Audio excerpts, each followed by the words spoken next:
and my steering wheel became loose, and I had to stop.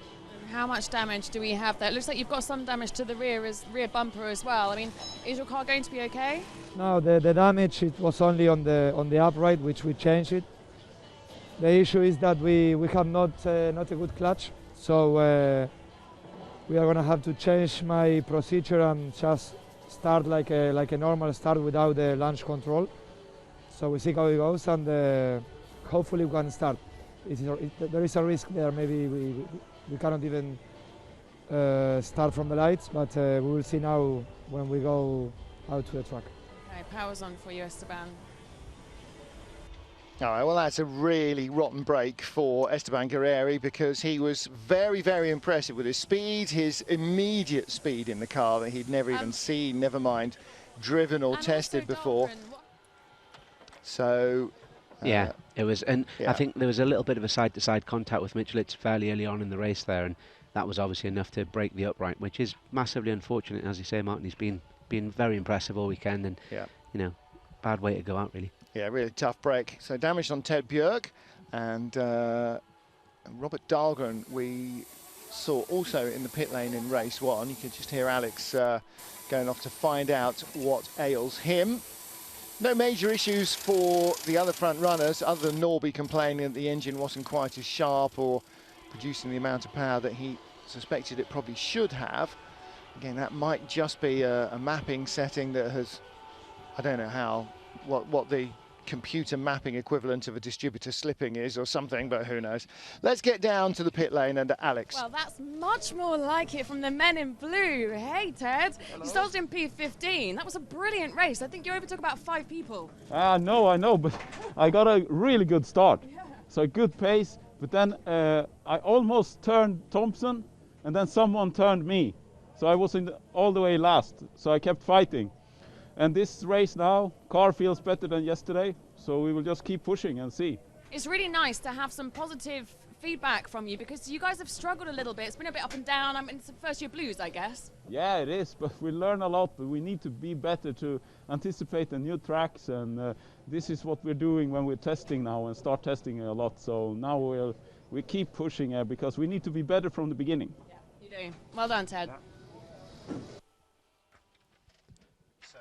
Not quite sure what happened to Robert Dahlgren's car, but as Ted Bjerg said, you know, the problem really is that the only way of learning where you are against everybody else and how your car reacts to the tracks is to go out and race, isn't there, Harry? And it is, you know, there's a lot to get done, and every lap that you do is a little bit of learning, so you do try and do every lap you can, even if the car is a bit damaged or a bit the worse for wear. It is indeed, but actually surprisingly they are putting a full front end on there. You can see what that guy's doing down there on his knees, putting some blanking tape over the radiator grille, because these cars don't run like as your normal car would, where you have a sensor which will tell the radiator how hot it needs to be and what valves to open and close. These don't have that, so you do it by tape.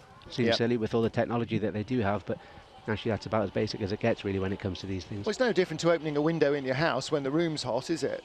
Yeah. Or if it's cold, shut the window. Less airflow means you get less cold. So it's very straightforward. It's sort of old-fashioned, isn't it? But the problem is you could, you know, put in all sorts of flaps and motors and everything else, but every single one of those weighs a few ounces or a few grams, and it all adds up to more weight in the car that isn't actually producing horsepower or getting around the corners, and that's the antithesis of racing. Something else to go wrong as well. Yeah, well, and there is that, yes, absolutely. Yes, why are you out of the race? Well, I had a bit of a front-end impact, and my radiator flap operating motor got broken. Yeah, see, tape doesn't get broken like that. Gaffer tape. If you could make a race car out of gaffer tape, there'd be nothing would ever go wrong. No.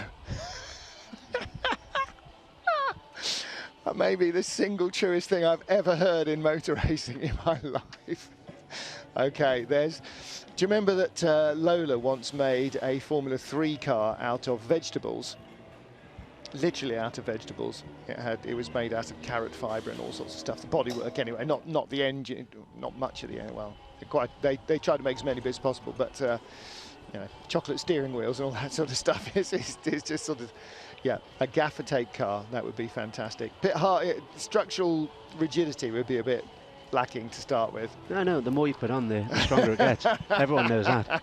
Everyone knows that. Put some cable ties in as well. That helps. Yeah, absolutely. Cable ties and gaffer tape. Spit and sawdust. That's what World War I bombers were made out of, and fighter planes, or World War I planes. So cars starting to head out of the grid, which is probably just as well, otherwise they're going to end up down an avenue of silliness from which there will be no reversing out. Esteban Guerreri is waiting. Now, didn't ascertain whether his car was being worked on while Parc Fermé was in place. We saw it being worked on when everybody else was working on their cars.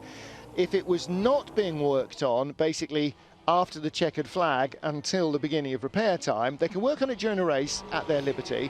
But if they stopped then, if they thought they had enough time in repair time only, then he will be able to take up his place 5th on the grid.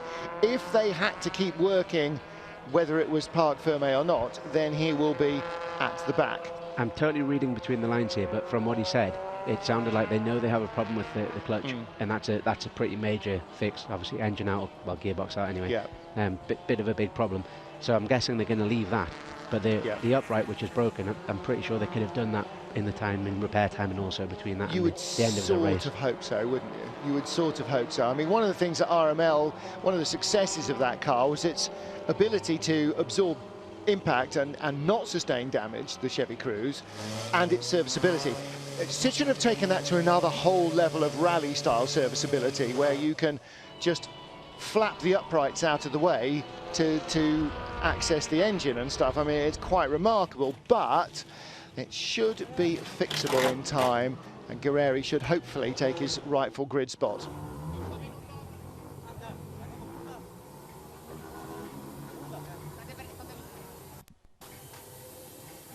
Well, it's all hands on deck at Campos Racing. If you're wondering why the cars are waiting at the exit of the pit lane in a neat little queue, some of them are, some of them aren't. That's because there is always at pit out a designated start practice box, and in that little area, and that is where you can do a practice start. You're not allowed to stop on the track and do them, you're not allowed to do them on the grid, you're allowed to do them in one specified area on the way out of the pit lane.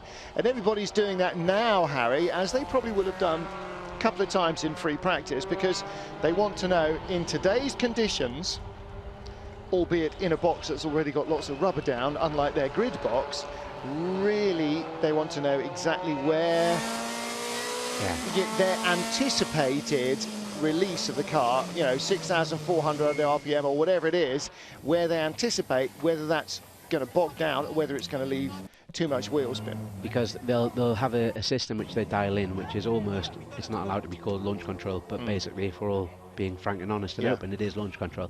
And they'll then dial that in. If they get too much wheel spin off that dummy start, over the radio, they'll tell their engineer. Their engineer will then dial that down. They'll come in, plug the car in on the grid, and change it down slightly from. Or he'll go to purple 12, blue 11, something or other, some other combination of bits and pieces.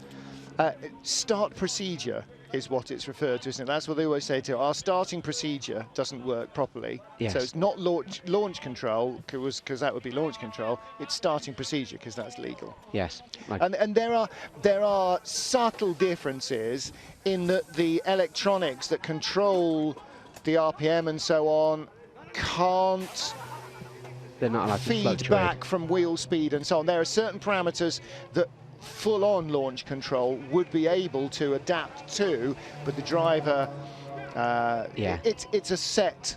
So whatever you choose will do the same thing every time, no matter how much or how little wheel spin you get, and so on and so on and so on. So it's not interactive. No, and very, very rev limited, so the driver will release a rev limiter at a certain point, which will then allow it to hit the next torque curve in the engine, and that'll drag it the next bit further forward, and that's where the cleverness comes in.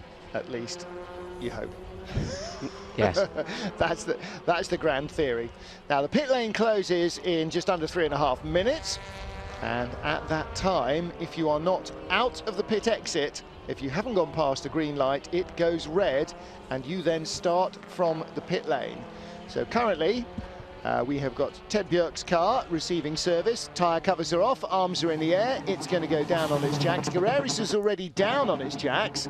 So all we've got to do is get Esteban loosely belted in and get it fired up.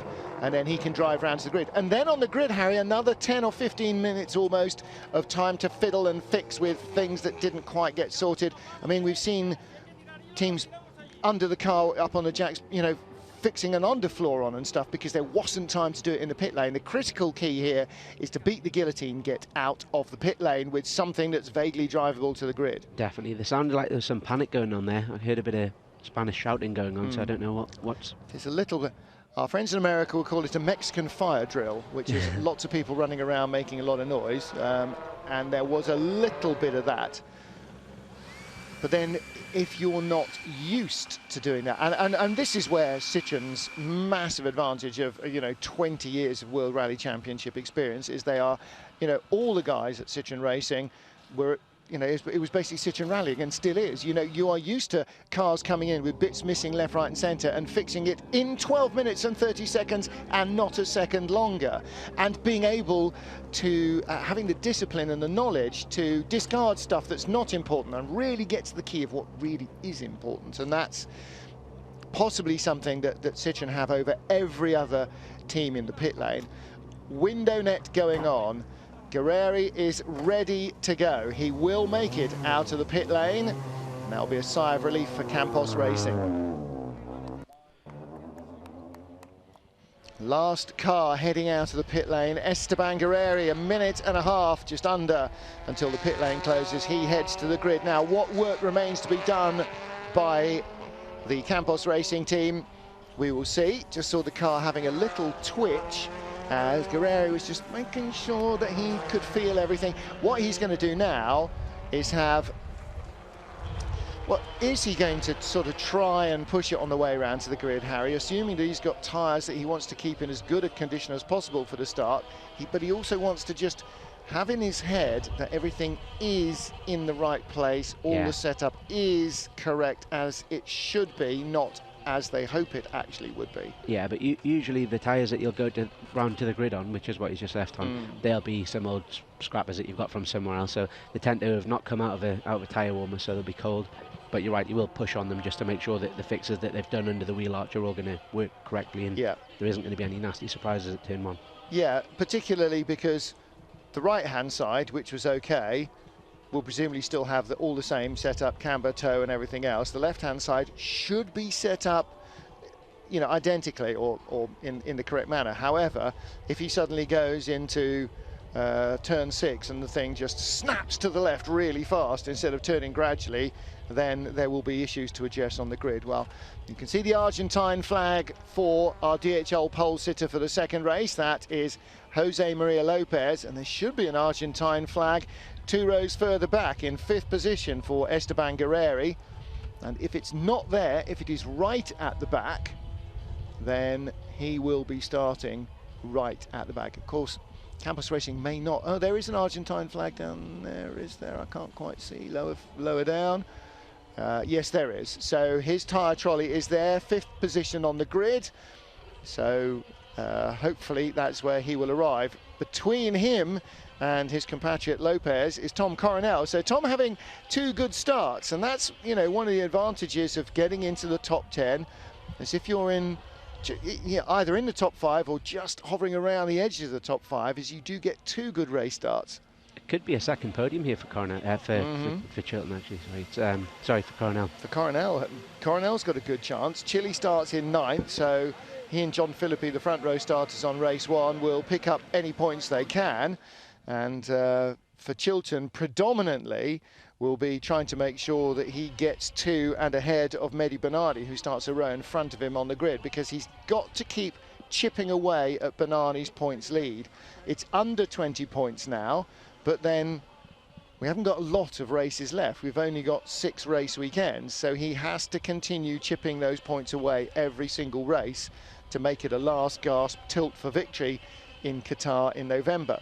and obviously in the same team as well. So it is a difficult fight, isn't it? There's no machinery advantages there. Our DHL pole sitter for the main race in Argentina. 14 laps will be led away at least by Jose Maria Lopez from Norbert Mikulits in the Honda. Tom Coronel in the Chevrolet lines up third, with Ivan Muller in fourth position. And Coronel, really good run in qualifying to get through into Q3. Esteban Guerreri was the fastest of all, but he had to leave the pit lane when the red light was on and got dropped to the back of the top 5, where he will start ahead of Rob Huff, Mehdi Benani and Tiago Montero. Then Tom Chilton, our race 1 winner, and John Philippi starts 10th, which is where he finished race 1, ahead of James Thompson, Gregoire de Moustier.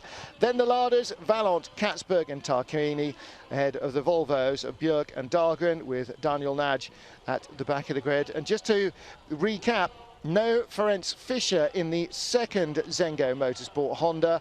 He had an operation for appendicitis last week and is in no way remotely fit to be driving a race car.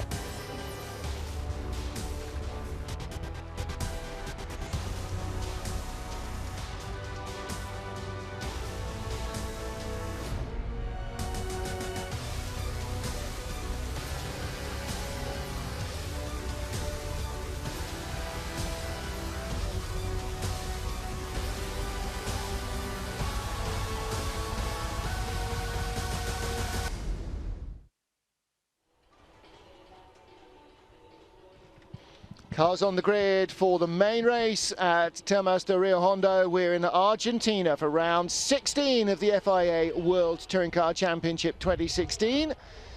Chance for a few selfies on the grid around the world champion Jose Maria Lopez. Lopez starts this main race from pole position and still has a very handy lead, 104 points. Is still his advantage over Tiago Montero. Ivan Muller up to third position from fifth. Coming in here, Rob Huff up to fourth position, and changes all the way round in that chasing pack, because from second down to sixth position, down to seventh place indeed, where Rob Huff was after Villarreal, just 18 points, i.e. what you earn for second place in a race. So as tight as you like, and I can't really see A, that we're going to lose any drivers out of that group, or B, that any of that will be sorted out before the end of the championship. What will be sorted out definitely early though is when Jose Maria Lopez wins the title. Neil Hudson of Touring Car Times will furnish me with the answer very shortly of when that is going to happen, I hope. It's great to see the rest of the pack, though. You can see Lopez has been such a standout driver this year. He's driven away from the rest of them. Obviously, he's had the rub of the green. Fortune's kind of favoured him as well a lot of the time, but had very good reliability. And we saw he came from the back of the grid in that last race to finish in the top 10. That's a commendable effort, and that's the sort of thing which makes people like Lopez a champion, isn't it? Yeah, he is. He is a champion, and he is absolutely in his pomp. If he's ever driven better, I don't think he could remember it. I don't know when he would ever have driven better than this. Consistently this good is quite remarkable. Yes, he's in the best car, but so too is Ivan Muller. And, last year so too was Sebastian Loeb. And he's just another step in front. And Ivan, I'm sure, remembers very fondly seasons that he had when he was in that position. Same as Rob Huff does, same as James Thompson does in British Touring Car Championship. When you are in that fine purple patch of your career. Teflon coated as well. Absolutely so. I mean, Tarquini's had it many times in his career as well. And it's almost like you can do no wrong. Even the bad stuff is not that bad. And he just capitalizes so strongly on every slight opportunity. I mean, he was driving around everybody, inside, outside, up, down, didn't make any difference. He knew a way around. And all right, this is a track he knows slightly better than some of the other ones in Europe. But don't forget, he spent a lot of his formative career in Europe. It's not like he's a stranger to all of those places. So, and he knows some of them as well.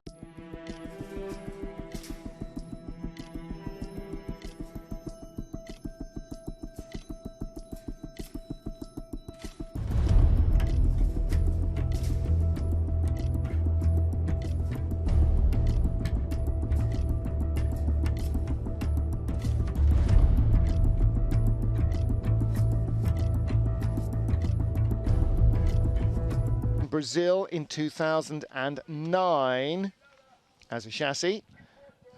There is a newer shape Chevy Cruze, which has an awful lot of look of the old one, but if you sort of morphed an old Chevy Cruze body shape with a Tesla, you would get what the new one looks like.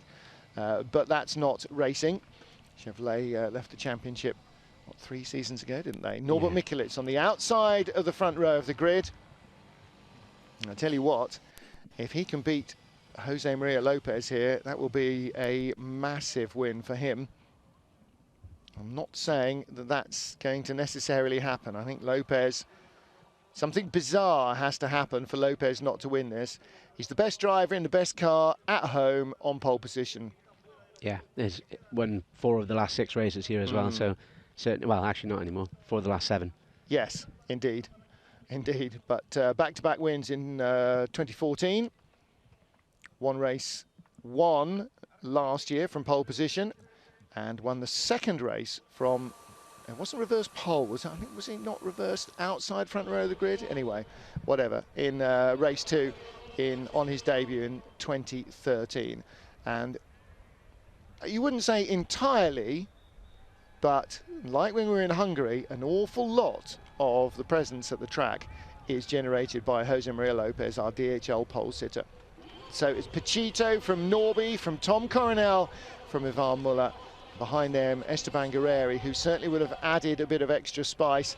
Rob Huff, Mehdi Benani and Tiago Montero. And the fans will be very familiar with these drivers now. They've all been doing promo stuff on TV in Argentina for about the last week. Tom Chilton, John Philippi, James Thompson, Greg de Moustier, then the larders of Hugo Vallant, Nicky Katzberg and Gabriele Tarquini. Head of the Volvos, Ted Björk and Robert Dahlgren, with Norbert Nagy, the Hungarian teenager, starting 18th on the grid.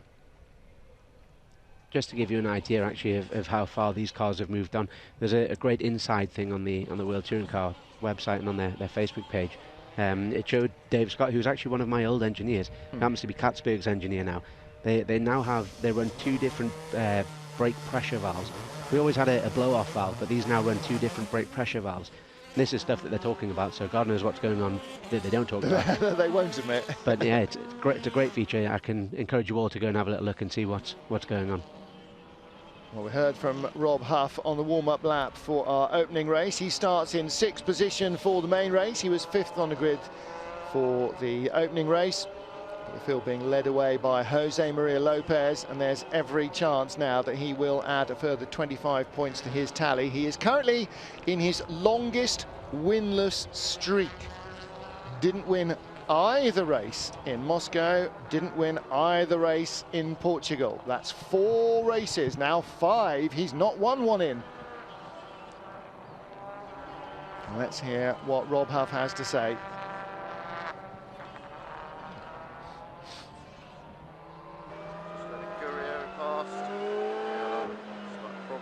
Having clutch problems all weekend, so race 1 was great. I have to say, very pleased with that. The car performed well, had some good moves and good fights.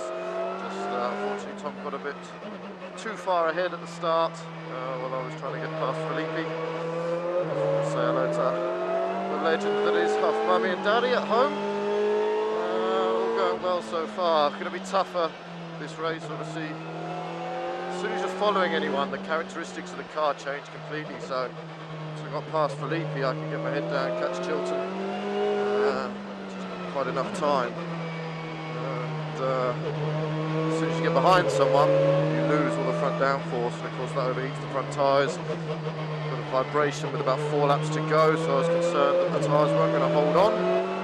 But, yeah, I have to say that was a good result, good points. Shifted us up a bit, but we need some more good points now, and this one's going to be the tough one. But let's see what we can do. As always, checking that the buttons are in the right places. Sure the anti-lag setting, the start revs, the throttle pedal positions are in the right place, and we are set to go. Hold on to your seats, folks. It's going to get interesting. Now, very interesting what Rob's saying there, and you can see him looking down at the steering wheel. There's about 10 different knobs on that wheel which do different things to help the car get off the line, different, more or less boost pressure, There's a load of different things going on there. I wish I could tell you everything that they all do, but there's so much stuff going on. That's the main thing for a driver on the outlap there. Before you come on the grid, make sure everything's set as you need it to be. But also, which was also telling, he said that these cars are so aero dependent now. You get stuck behind someone and it really hurts you.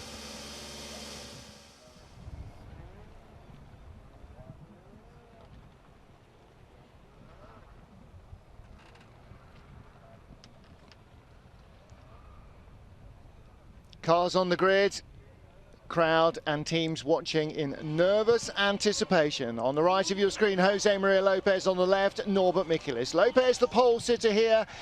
If he doesn't win, he will be 6 wins without a race, without a win, his longest streak in World Touring Car history.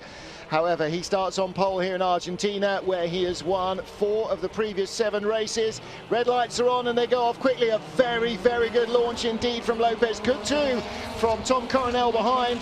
Esteban Guerreri, the other Argentine, without any kind of assistance. That was a manual start by the driver. Lost out a few yards, didn't he? Dropped a couple of spots back. That clutch problem obviously come to bite him there. It looked like he had to just engage first gear with full throttle and get it to move. And up the inside of the local hero into turn 2, Norbert Michelis. Now the road goes right and right again, but Norby has the lead. He has taken the lead from Jose Maria Lopez, and Lopez has a little wriggle as he gets onto the dirt, onto the back straight. He's got Muller behind him. Has Lopez got a problem here? Lopez with Muller driving around the outside. The Argentine has the inside line. Surely Lopez will hold on to second. Muller tries to sweep around the outside. It's a long turn 5. Coronel is 4th. Several Hondas are in 5th position. I think it's Montero ahead of Huff. No, it's Huff now ahead of Montero. Then Guerreri driving around Bernani for 7th. Thompson outside de Moustier as the Larders have their private battle in front of the Volvos. How did Norby get in front of the Citroens, and can he stay there? Great move through turn 1, I think, is what happened there. And turn 2, obviously, it put Lopez slightly offline, and he couldn't quite engage the throttle where he needed to, and that really hurt him down the straight, which gave Muller the run as well. Race 1 winner Tom Chilton just ahead of John Philippi. So Chilton in 10th position, Bernani in 9th. And there are the Larders and the Volvos with Daniel Nadge at the back, getting precious laps experience in that car. He did all the laps in race 1. He'll need to do all the laps in race 2 here as well. Don't forget he made his debut in Villarreal, the last race. So it is Michelis who leads. Lopez and Muller 2nd and 3rd. Coronel 4th with Huff in the slipstream. Then Montero, Guerreri up to 6th position. And Esteban started in 5th, but I think he dropped about 3 or 4 places maybe even into the first corner. Norby again coming out of corner 1 with the lead down into turn 2. This is going to be an interesting fight because we know Lopez has got a lot more pace than Norby, but we know that Norby's a fair fighter, but he won't give the position up easily either. But now the question is, what happened in between the 2 races? Because Norby complained his engine seemed down on power in race 1. Here comes Lopez. He had such a good run from 3 and 4 onto the straight. Sweeps to the inside. Norby shuts the door. 1 move across to the apex. Early move across to the apex. But he had to do that, or Lopez would have just turfed him off on the exit of the corner. And there's the chance for Muller. 68 on the window. They've gone left. They go left again. And then it's a right-hander, a hard-braking right-hander down to turn 7. Downhill braking area all the way down from 6th to 3rd. Muller's up to 2nd place. Lopez cuts back up the inside here. It's a long sweeping right-hander, so that's probably going to give yes, it does, advantage back to Lopez. And he just gets his nose in front before they go left and over the brow, corner 9, and then right into corner 10, and then left into corner 11. And they're going to look at the start of Tom Coronel and Rob Huff. Oh, Huff moved a little. I don't know if Tom did. Okay, enough of that. Let's get back to the race. They'll either penalise it or they won't. And we don't really need to see the replay. However, Norby still ahead. Lopez in 2nd place. And the good news for Norby is that Muller is right behind Lopez, and we know that Muller will worry the other Citroen all the way to the line. The bad news is that they are right behind Norby still. Yeah. so he hasn't managed to get rid of them yet. And the other two Hondas have got Coronel between them and the back of the Citroen, so that's also a bit of a pressing thing. You always want your teammate to try and close in on the back of your rival, and then you can kind of back them into them and work together a little bit to hold up your rival. And Tom will absolutely have kept fresh tyres for race 2, but this main race, because he was on 3rd on the grid, and he will not have wanted to have to use worn rubber for that. Now, it may be that the other front runners have also got a fresh set of tyres. Certainly Lopez starting at the back, I'm sure he didn't use fresh tyres in race 1. He will have kept them for pole in race 2. Down the inside of Guerreri, trying to hang on to that place is Montero. Yeah, it shows the pace of that Chevy. Montero had to go massively defensive early there, but really did. You see the Honda as well, when we saw that on board from the Citroen, the difference in straight line speed's pretty phenomenal, really. Yeah. Well, Guerreri looking outside, he's using his knowledge of the circuit, forces Montero to defend early, and then I thought he was going to cut back underneath, but no, he's trying to go the long way around the outside on the grass. Now it goes left into corner 9, but he just didn't have the control or the momentum, of course, because the wheels were spinning furiously on the grass and giving away horsepower, and that allows Bernani to come along inside him. Now Bernani is sort of turning into a bit of a NASCAR driver on the quiet, isn't he? He was laying the fender on a few people earlier in race 1.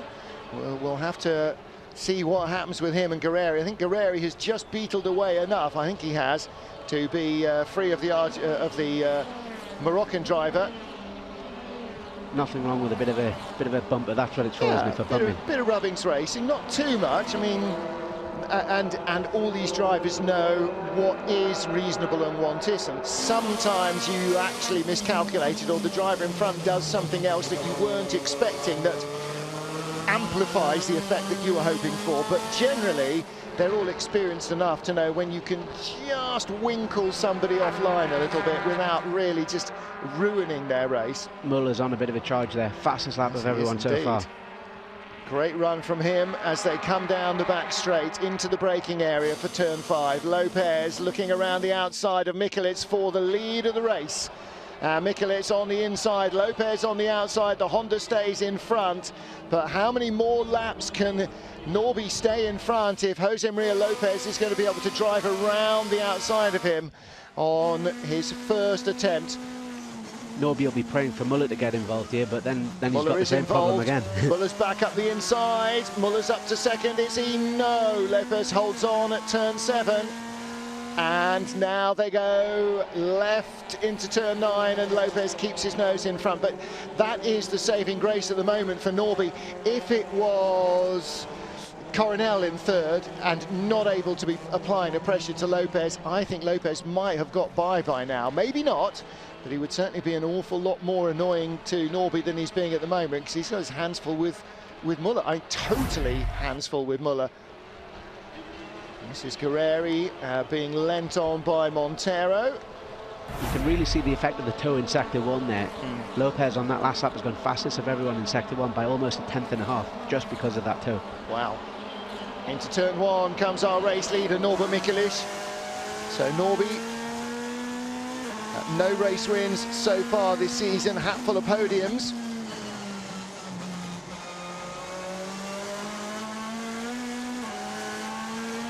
He's had consistent podium pace in the last half-dozen races.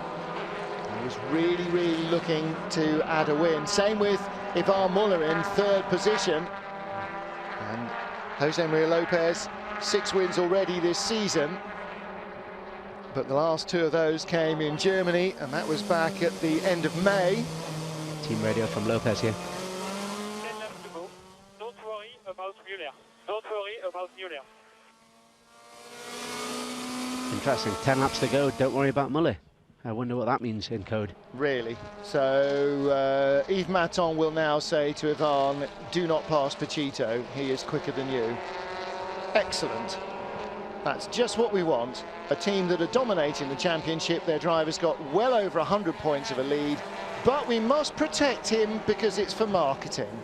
It's disappointing because he was also the fastest of that lead trio as well on the previous lap, so he really has got some pace about him there. Well, with a bit of luck, Muller's radio might play up a little bit later. Who knows? There might actually be a race. Yeah, it wouldn't be the first time, would it? although he does seem to have dropped back already. Now, we did hear Rob Huff saying that the cars are hard to drive when you're in the slipstream because, I mean, as you can see quite clearly, Harry, there's not an awful lot of straight line running here. We've got the back straight, obviously, but the rest of it is all twisty-turny stuff, so you do need that front end to work. These cars are very aero-dependent. Medium to high-speed corners, which is what we've got everywhere around here. That really makes the front end of that nose cone do all the work, and that front split is really working overtime around here. So if that's in dirty air from the car in front or warm air, you really lose a little bit. Like Rob was saying on the outlap there, he said he was getting a bit of understeer, feeling a bit of vibration from the front tyres, and as a driver, that's the last thing you want. Start getting a bit of vibration, that tells you you're about to have a blowout, basically. Yeah. On board with Norby Mikelic. I wonder if they're going to get on the radio and say, don't worry about Norby. Lopez would love to win here. Of course he would. It'd be fantastic for him, fantastic for the fans, fantastic for the team. But Norby is very determined, and we've seen in the past how hard he can be to pass. What we need here is Coronel to push onto the back of Muller, and that'll force Muller to have to go forwards as well. Except if Muller goes defensive, then Norby has got no friends at all, and Lopez's car will hold its pace better, you think, perhaps, than the Honda as the race progresses, and Lopez has got an overlap almost at every turn now. Yeah. We need Muller to ignore team orders and to have a go at Lopez. Not because we don't want Lopez to win, but because we want a race. Norby driving it as well as he can here, trying to stop it on the apex and hold those guys up behind and back them all into one another, but there's only so much you can do when the car behind's got that much more clear speed than you. Now, of course, the other thing is, as Rob was saying, the cars behind are going to wear their tyres more and more, their front tyres especially, more and more when they're in the slipstream, when they're close in the slipstream, when they're really pushing hard in the slipstream. And Lopez is close, and he is pushing very hard, so his tyres will go away faster than Norby's, and that might be a factor when the rest of the balance of the car is still good late in the race. Norby might just have a little bit more grip, and right now anything that he can cling to the lead with is going to be useful. We're halfway in, lap 7 of 14, and Norby Mikelic has led from the first turn. Yeah, Michelet's driving a very clean race so far, isn't he? I'm sure he's got his eyes on his mirrors, but he hasn't really got a choice on that. Well, again, see, he has to go early and defensive. Lopez, he had to go because he was aware that Lopez could easily have just chopped right across behind him to the inside, and if he did, then he'd have had a big lunge under brakes, and whatever would have happened, Norby would not have come out of the corner as the leader. Chances are Ivan Muller might have, but that doesn't help Norby. I think that's where we're going to see the pass as well. It looks like turn 5, turn 6, it's going to be pretty hard for... Oh, there's Muller up the inside. Yeah, well, Muller goes inside Lopez. There are two Citroens, one in either of Norby's mirrors. He's got to defend against them both, and as a result, Lopez goes through. The distraction was Muller, and Norby was caught out. He should not have defended Muller. He should have tried to look for the line. Lopez is in front. The crowd go wild. Oh, they're off. Norby's off, Muller is off, and Lopez goes through. Norby was trying to fight Ivan for second, and they made contact on the exit of turn 11, which is very quick. Exit there is really tight, and Lopez comes across the line leading. Tom Coronel in second place in the Chevrolet, and Rob Huff is up to third, Thiago Monteiro fourth.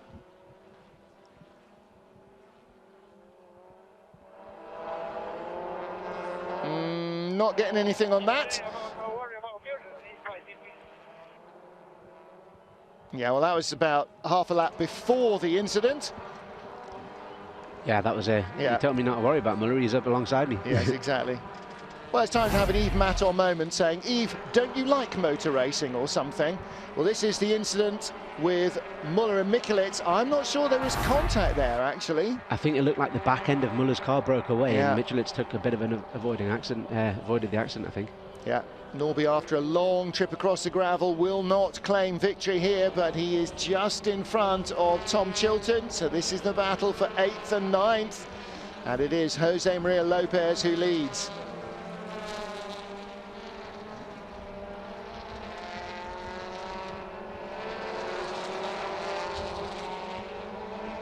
Norby just holds on from Chilton, but it's all a little immaterial now. Of course, being a racing driver, you still race for every position that's available to you, so he'll try and recover a little and chase up maybe to Mehdi Banani, who's in a battle in front with Esteban Guerreri. Guerreri in the top 6. Chilton looking back up the inside there, not quite enough of an overlap.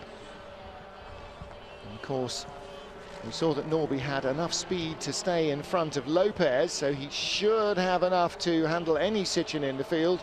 It's how much muck on the tyres, how much damage might have been done to the suspension by his gravel trapping trip. Coronel second, Huff third, Montero fourth, Muller in fifth, then Guerreri, Banani, Mikulits, Chilton, the dark blue of Philippi to round out the top 10. But Lopez out front and going away, and Harry, he's getting further and further in front with every corner as Hugo Valente comes in with a left front puncture. You're right though, but that said, Martin, last lap Coronel was marginally faster as well, so it's not over yet, but let's be serious. Well, if Tom wants to leave the country, then he probably ought to be very careful if he gets close enough to Lopez to make a pass. Guerreri's under pressure further back. Yeah, this is it. You could see the back end actually broke away on Mikulits' car as well. Yeah. I think they both had a bit of a slide. Yeah, both he and Ivan carried in a bit too much pace. I think you're right. I think Ivan's tail did just slide out wide, and maybe that was the extra little tap that was needed to fire Norby off. Maybe it just knocked the steering wheel straight.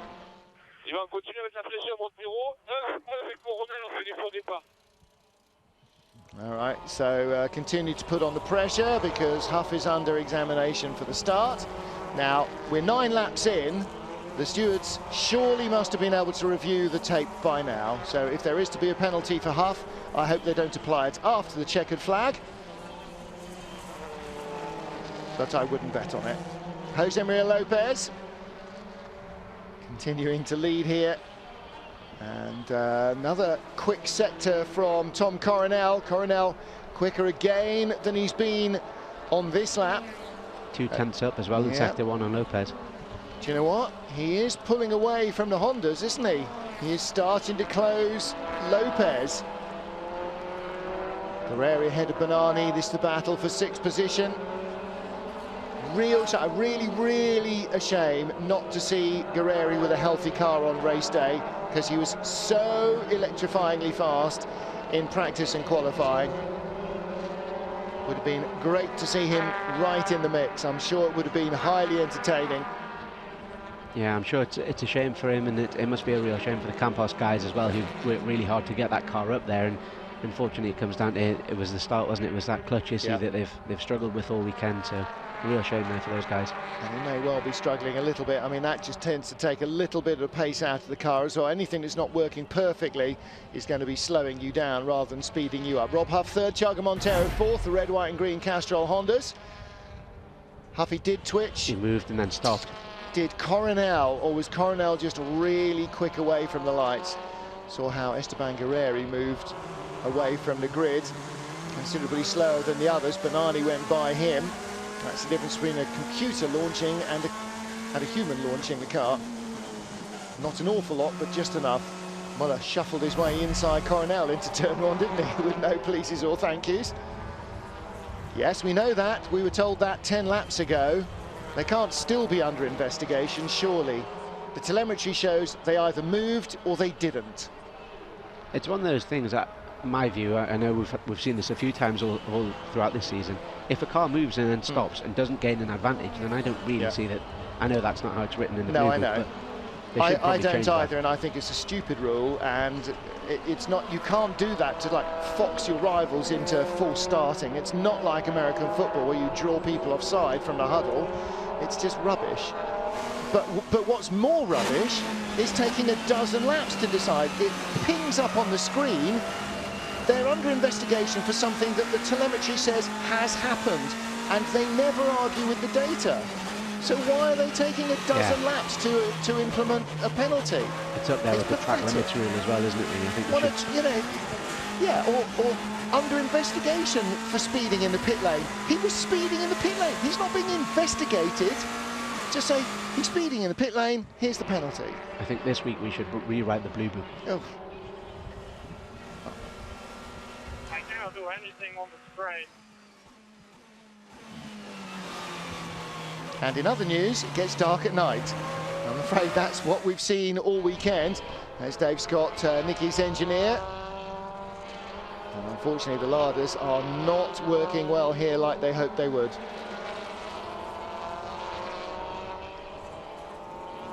Unfortunately for Tom Coronel, his attack does not seem to have reined in Jose Maria Lopez enough. And the Chevrolet is now being slowly crept up on by Rob Hoff, Thiago Montero and Ivan Muller, isn't it? Yeah, it looks like he may have cooked his tyres. That's Coronel's charge done, I think.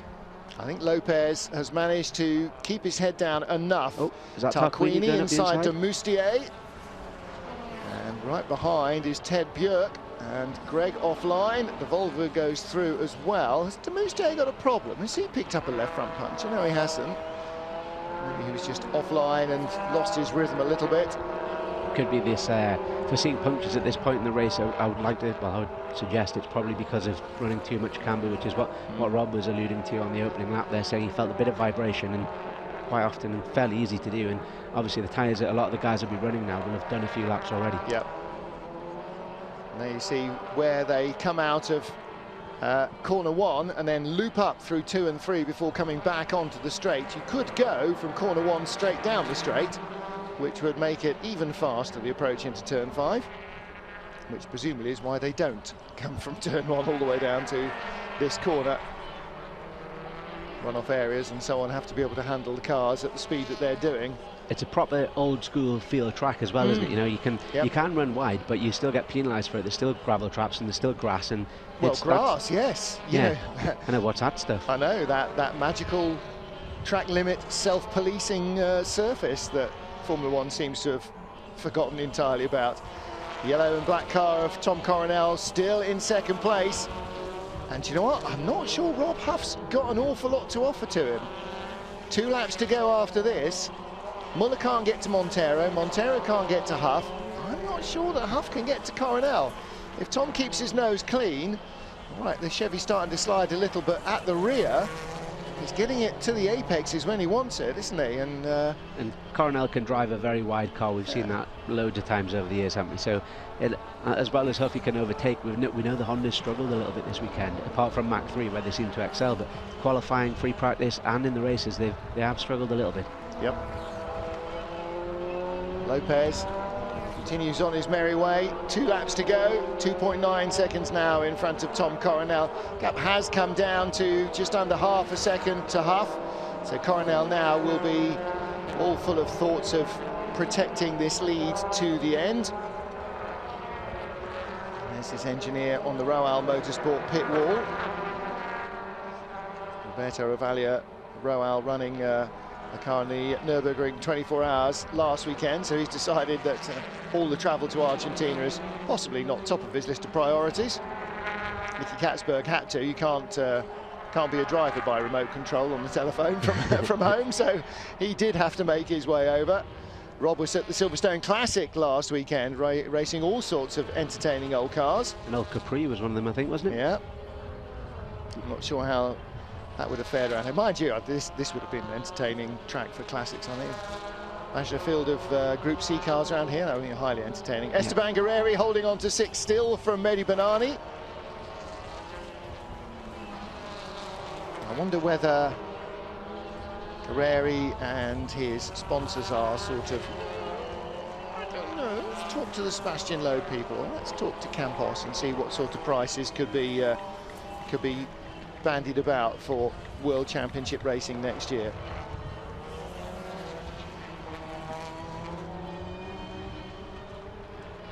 Well, as we wait for Thiago to talk, Gregoire de Moustier and Robert Dahlgren are having an otherwise entertaining battle onto the final lap. Jose Maria Lopez leads, Tom Coronel in second, 2.9 seconds back. Rob Huff was just a quarter of a second away at the line in third. Thiago Montero 6/10 behind him in fourth. Ivan Muller 6/10 behind him in fifth. But there is nothing now to worry Lopez unless his car starts to make strange noises. The team told Ivan not to continue attacking him, so he was able to then put in the move. In fact, he was already putting in the move, wasn't he, on Norbert Michelisz? Yeah, I think he would have made that stick by now anyway. Yeah, I think Norby, the incident where he got by, Norby took his eye off the main ball, which was keeping on the racing line, and he tried to defend both cars, and that almost never works, does it? No. Almost never works. No, definitely not. It's such a hard thing to defend against as well when you've got two of them piled up behind you, and they both have more traction and speed than you do. Then pretty difficult thing to fight against. Just got to stick on the racing line, use the middle of the road, and hope there's not enough room on the inside and the outside. And in the end, there was enough on the inside for Lopez. Lopez heads to the checkered flag. He will win round 16 of the FIA World Touring Car Championship. He wins again in Argentina, his 5th win in 8 starts here. Tom Coronel will take 2nd place. And Pachito looks as though he is as unflustered as ever as he comes to the start-finish line. Checkered flag in sight, all but. Probably Pachito's final win in World Touring Cars on a home event. Well, it will be. Yeah, it will be indeed. So I'm sure he is, as you can hear, absolutely delighted. Coronel clearly delighted as well. Almost put it in the pit wall, actually. Yeah. Lopez, probably no track limits on the slowing down lap, I expect. So big result for the Rail Motorsport guys. 2nd place for them. Should we say silver medal position? Yes, let's get into the Olympic fever. And 3rd position for Rob Huff. So another strong podium finish from Huff. Just what he needed right now.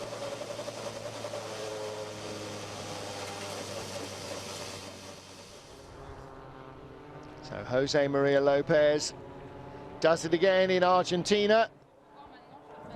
And that is win number 7 of the season from 16 races. He really is quite remarkable.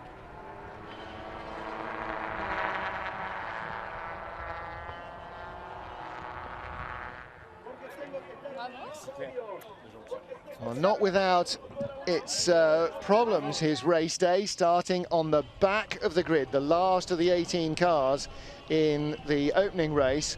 And Harry, barring that, there's every chance that he might well have made it at least onto the podium. He went 18th to 5th. If he'd started where he should have in 10th, he might well have been 3rd, 2nd, who knows? Who knows? Could have been another doubler, I think.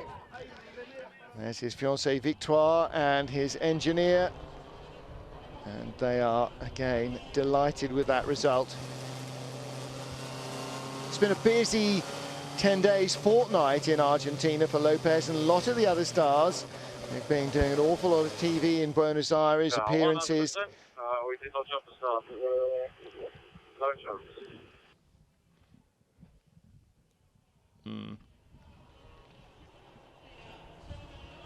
Well, now, you see, the race is finished. Huff's in 3rd. He'll be on the podium. And there's still no answer as to whether there is a penalty to serve or not from the start. 14 laps ago, half an hour ago. Yeah, it should well have been made clear Either by or, now. yeah. They must know. Either penalty or not penalty. He certainly didn't gain an advantage, but No, it is. but he moved. Yeah. And the rule is you may not move before the lights change. And arguably by moving forward, you are actually starting ahead of your grid position and all that stuff. Even if you don't move out of your grid box. Yeah. And I'm not sure he did, because he moved just the tiniest amount. But the rule is pretty clear. I'm not quite sure, I have to say, exactly how the sporting regulations read this week, this year in World Touring Car Championship. Be an odd old podium, wouldn't it, if they do disqualify Huffy and also Coronel for that? Yeah. Well, yes, there you go. 2 of the top 3. So that would make Montero and Muller our podium finishers. And if they're on the podium and all the photos go out and then they disqualify them, 2 hours later, what's that about? Yeah. Well, if there's an issue with the start of the race, make sure it's sorted before the end of the race. However, life is not long enough to try and work out the thinking of stewards. Race winner, round 16 of the FIA World Touring Car Championship. Jose Maria Lopez comes into Parc Fermé here in Argentina. The local boy does it again. Harry Volkart, his ability to produce the goods is quite remarkable, isn't it? Yeah, he's absolutely maxed out this weekend, hasn't he? To be fair, he's kind of, he started back of the grid in race 1 in the opening race, and then he's finished 5th, and then come through obviously to win this one. And yeah, it's the real mark of a real champion, and it's one of the guys that you would look at and say he should have made it to Formula 1 as a younger chap, but obviously didn't quite get in the right place at the right time. But we heard Kubica saying that he was one of the, he felt that he was even faster than Kubica was. Yeah. He had real star potential. And you know, actually, finally, you mentioned Formula 1, because I was thinking there, it's like Lewis Hamilton. When he has a slump, or when, not even a slump, but when somebody else has a better run of form, it's like it never happened. They just come straight back at you. And look at Hamilton, bang, bang, bang, bang, 6 in a row. And Pachito's done the same. He's not won for 4 races, 5 races in a row, and then bang, he's back. Yeah. And I guarantee that he will be in the mix to win at least 1 race at every race weekend for the rest of the season. He's just remarkable with his, yes, he's got the best car. Yes, he's in arguably the best team, but he's also arguably got one of the best teammates as well on the grid. So he's absolutely. Come on, he came in as a marketing hire against a 9-time World Rally champion around whom the team was built, and a 4-time World Touring Car champion, and he made them look like they were the guys that were hired for marketing reasons. It's just remarkable. He is really in unbelievable form, and next year when he goes off to do other things, when he goes off to race in Formula E, and when he goes off, we believe, to race prototypes for Toyota in World Endurance, then that is going to be really, really interesting. This is what he knows now, because he came from Argentine Super TC 2000. He knows touring cars, kind of.